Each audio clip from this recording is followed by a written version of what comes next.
Le caucus des députés nationaux du Kasaï-Oriental fait de la relance de l'AMIBA son cheval de bataille.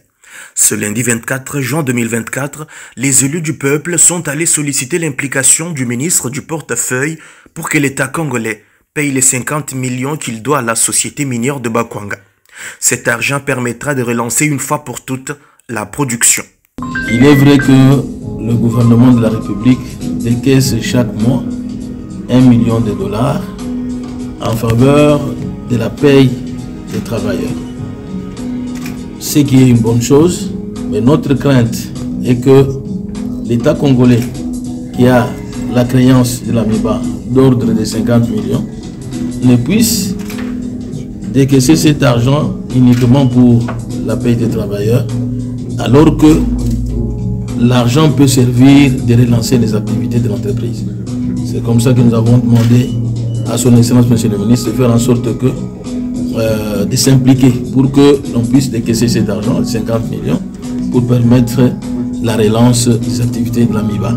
Bien sûr, sur un plan de relance convenu entre élus, forces vives de la province Kasaï-Oriental, comité de gestion, afin de produire un plan sur lequel l'argent là qui sera décaissé doit s'asseoir.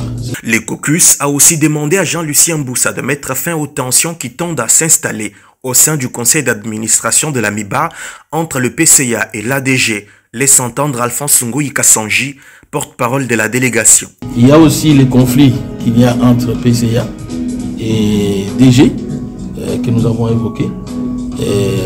Nous pensons que les éléments que nous allons porter à la connaissance de son Excellence, Monsieur le Ministre, vont lui permettre d'élever l'option entre les deux. Nous ne pouvons pas être là en tant qu'élus, assister